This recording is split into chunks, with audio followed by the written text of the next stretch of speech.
Bonjour les gens, j'espère que vous allez bien. Aujourd'hui, j'aimerais vous parler d'un truc super intéressant. Beaucoup de personnes, malheureusement, se voient obligées de tenter l'expérience visa visiteur pour venir au Canada et à leurs dépens, ils viennent ici souvent en famille et ils tentent leur chance, peut-être pour changer de statut. Encore une fois, je précise qu'on ne peut pas changer de statut parce qu'on a un visa visiteur. Il faut être logique, les gens. Donc, on peut changer un statut d'un visa visiteur vers travailleur, sauf si on a une offre d'emploi. Si on n'en a pas, c'est pas comme par magie qu'on va vous donner, ah monsieur, bonjour, vous êtes venu avec un visa visiteur. Très bien, alors venez, suivez-nous. Vous allez au bureau et on vous donne, tenez monsieur, un permis de travail ouvert. Comme ça, vous allez travailler n'importe où au Canada parce que vous êtes venu en visa visiteur. Bravo. Les gens, ça va pas se passer comme ça. Donc ne prenez pas trop de risques. Réfléchissez avant d'agir sur cette partie-là. C'est très important. On reçoit beaucoup d'appels de personnes qui sont coincées ici, des personnes qui ont dépensé des milliers, des dizaines de milliers de dollars et qui n'ont pas réussi encore à changer de statut vers un truc plus stable, un statut légal au Canada. Souvent, ils dépassent les 6 mois et ils rentrent dans l'illégalité. C'est très compliqué. Donc, quoi qu'il en soit, ça, c'est votre choix, c'est votre vie. Vous en faites ce que vous voulez. Moi, ce que j'aimerais faire, c'est que si vous êtes obligé quand même de faire cette option-là, s'il vous plaît, faites-le dans les meilleures des conditions. Et j'aimerais juste vous rajouter une petite pierre à votre édifice pour vous rassurer quant à l'approche que vous voulez entamer en venant ici avec un visa visiteur. Donc, j'aimerais rassurer les familles qui doivent ou qui se sentent obligées pour X raisons. On peut pas, je vous connais pas. Chacun prend des initiatives dans sa vie selon ses conditions, selon ses besoins. Je suis pas là pour juger qui que ce soit, mais je vous dis que c'est quand même très instable, hein. C'est pour cela que c'est toujours mieux de privilégier les programmes d'immigration qui peuvent vous donner un statut directement au Canada. Bref, on met ça de côté. En tout cas, si maintenant vous avez décidé quand même de venir avec votre famille, j'aimerais vous donner une petite assurance quant à vos enfants, d'accord? J'aimerais vous dire que si vous venez au Canada et que vous décidez de vous installer au Québec avec un visa visiteur, sachez que la scolarité de vos enfants, elle est garantie. Elle est garantie donc par la loi. Et c'est la loi 144 qui vous le garantit. Et ici, on parle de l'intérêt supérieur de l'enfant. Je vais vous partager donc une partie du texte qui va normalement vous rassurer quant à cette partie-là. On va regarder ça ensemble tout de suite. Alors, ça, hop, partager. Donc, comme vous voyez, on parle ici, donc c'est la loi. Donc là, c'est la loi. C'est la loi 144, d'accord? Donc, projet de loi 144, c'est celui, alors, loi modifiant l'instruction publique et d'autres dispositions législatives concernant principalement la gratuité des services éducatifs et l'obligation de fréquentation scolaire. Voilà, elle a été modifiée en 2017. Maintenant, je reviens juste sur cette loi-là. Alors, s'inscrire à l'école, qui peut avoir accès gratuitement à l'école, comment s'inscrire si on n'a pas tous les papiers nécessaires? Ce qui sera certainement votre cas si vous venez avec un visa visiteur, vous n'avez pas les papiers nécessaires pour scolariser vos enfants. Bref, on continue. Donc, la mise à jour, elle a été faite en 2018, spécialement pour les personnes qui étaient en situation irrégulière.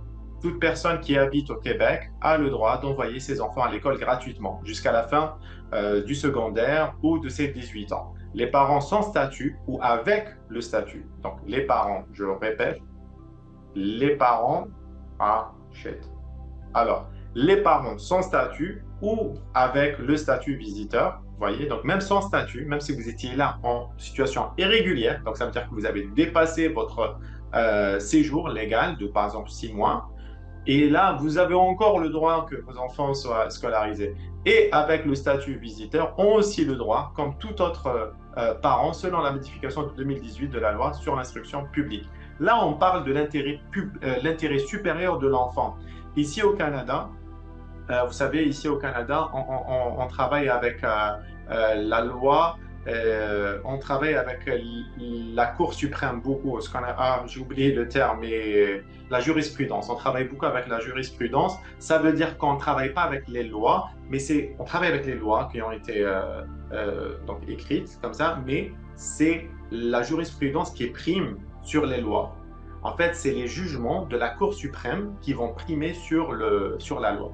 Et il y a eu beaucoup de cas où on a fait comme l'affaire Vavilov, il y a eu beaucoup de cas où Dan Suir, où on a pu voir que des lois ont été écartées et c'était le jugement de la Cour suprême qui prévaut maintenant sur la loi. Et ces cas-là de la Cour suprême traitaient de l'intérêt supérieur de l'enfant. En fait, on met toujours en avant, est-ce que cette loi va dans l'intérêt supérieur de l'enfant ou pas? Si ce n'est pas le cas, alors c'est la Cour suprême qui prime et c'est l'intérêt de l'enfant qui doit être vu en premier avant de demander par rapport aux parents qu'est-ce qu'ils sont, c'est quoi leur situation. Non, il va falloir regarder est-ce que l'enfant est atteint par cette loi de manière négative ou pas. Et c'est ça ce qui va primer et c'est ça en fait, c'est grâce à ça qu'on va pouvoir. D'ailleurs, je vais continuer pour voir de quoi je parle exactement. Donc, comment? Aller à la commission scolaire directement. Donc, vous, en tant que parent, vous devez aller à la commission scolaire. Vous devez juste donner donc, un extrait de naissance, certificat de naissance, d'accord? Un certificat de naissance ou un passeport. Et puis, vous devez avoir quand même une preuve d'adresse où vous allez habiter. Donc, il faut donner la preuve que vous allez compter rester au Québec. Ça, c'est la moindre des choses. Mais j'aimerais, donc ça, c'est, regardez, il demande juste le bail de la personne qui vous loue, certains cas, même déclaration assermentée. Juste, même une déclaration assermentée que vous vivez dans cette adresse-là pourrait être suffisante pour qu'il puisse vous scolariser, parce que c'est le district, en fait. Vous ne pouvez pas emmener votre enfant dans n'importe quelle école, il va falloir que vous l'emmeniez là où vous résidez. Hein. C'est très important. Veuillez noter que les écoles commissions scolaires peuvent accepter des preuves d'adresse autres que celles indiquées en haut. Et donc, leur site web, certaines commissions demandent deux preuves d'adresse, mais ils ont le pouvoir d'en exiger qu'une seule. OK. Est-ce que j'ai des garanties de confidentialité? Il n'est plus nécessaire, et c'est là en fait où j'ai adoré cette partie-là, en fait, il n'est plus nécessaire depuis juillet 2018 d'offrir une preuve de son statut d'immigration lors d'une inscription. Ça veut dire que, et moi j'ai défendu beaucoup de cas de mes clients qui ont eu ce souci-là, où la commission avait refusé d'intégrer leurs enfants, donc, et je les ai eus au téléphone, je leur ai dit clairement, Madame, vous êtes en infraction, et là, vous faites quelque chose contraire à la loi et vous risquez même des poursuites judiciaires contre votre établissement.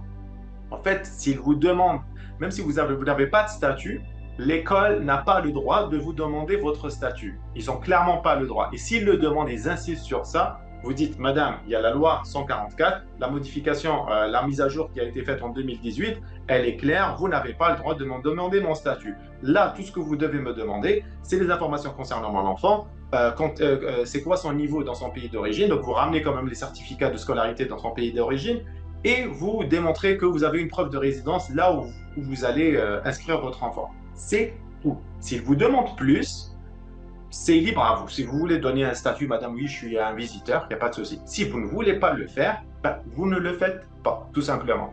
Alors, est-ce que j'ai des garanties de confidentialité? Il n'est plus nécessaire donc de demander le statut d'immigration d'une inspection. Il est même illégal. Est-ce que vous lisez ça?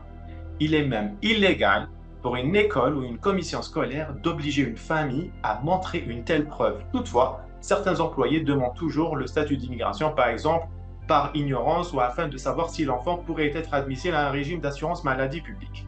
Par ignorance. Parfois, ils peuvent le demander, ils ne savent pas. Mais vous pouvez toujours faire sortir cette loi et dire Madame, désolé, je n'ai pas envie de vous le dire. Madame, désolé, je n'ai pas envie de vous le dire. La loi 144 me protège. C'est super. OK. Certaines familles préfèrent être discrètes sur leur situation parce que voilà, elles ne veulent pas donner. Donc, franchement, je trouve ça excellentissime. Et bien sûr, la gratuité de la scolarité, ça, on n'en parle pas. Donc, j'arrête le partage. Tout ça pour vous dire que si vous venez au Canada et avec votre statut visiteur, parce que ça arrive souvent, et beaucoup de personnes, par ignorance, elles paniquent, elles disent, oui, ça fait 4 mois que je suis là, 5 mois, mon enfant n'est pas scolarisé. Je dis, Pourquoi il n'est pas scolarisé? On m'a refusé ça. Ok, très bien. Est-ce que vous pouvez y retourner demain? Très bien, elle y retourne. Passez-la moi, elle me la passe. Madame, voilà, voilà, voilà. Vous voulez des documents? On leur envoie ça par email. Elle s'excuse sur place. Elle prend les documents, elle l'a enregistré sur place. Donc c'était sur place qu'elle avait fait, déjà c'est bien parce qu'ici au moins ils reconnaissent leurs erreurs. Donc elle a reconnu son erreur et elle a corrigé sur place, elle a inscrit ses enfants sur place à l'école. C'est ce que je voulais vous dire. Donc si vous voulez opter pour cette option qui est quand même très difficile de venir tenter votre chance parce qu'il y a beaucoup d'échos comme quoi on peut changer de statut avec un visa visiteur qui n'est pas le cas sans offre d'emploi, mais si vous voulez tout de même le faire, sachez que vous êtes protégé par la loi 144 et que la loi 144, en fait, ça concerne que le Québec. D'après ce que je sais, je n'ai pas eu encore de cas. Normalement, ici, en dehors de Québec, ça va dépendre des provinces. Mais en tout cas, il y a toujours l'intérêt supérieur de l'enfant. Mais si vous vous inscrivez, je sais qu'ici, elle n'est pas gratuite, l'école. Par exemple, en Ontario, elle n'est pas gratuite, c'est 15 000 l'année. C'est 15 000 dollars. Donc, vous devez impérativement, je pense, inscrire vos enfants et payer. Si vous les inscrivez, je pense que ça va être des dettes.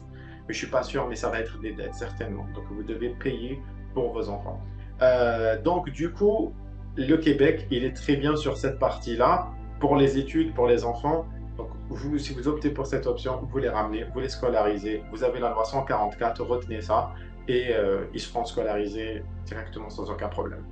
Voilà, c'était tout. Si vous avez des questions à ce sujet, si vous comptez quand même venir avec un visa visiteur et que vous avez besoin de conseils, contactez-nous. C'est Immigration Fox. Notre site, ben, vous l'avez déjà et vous prenez rendez-vous. Ça nous fera un plaisir de vous expliquer la situation. Et puis par la suite, si vous voulez même, peut-être qu'on pourra étudier votre dossier. Vous n'aurez pas besoin de venir avec un visa visiteur. Peut-être que vous êtes déjà éligible, que vous avez un diplôme universitaire, que vous avez tout et qu'on pourra éventuellement vous trouver des solutions. N'hésitez pas à nous contacter, ça nous fera plaisir en tout cas. Sur ce, à plus, au revoir.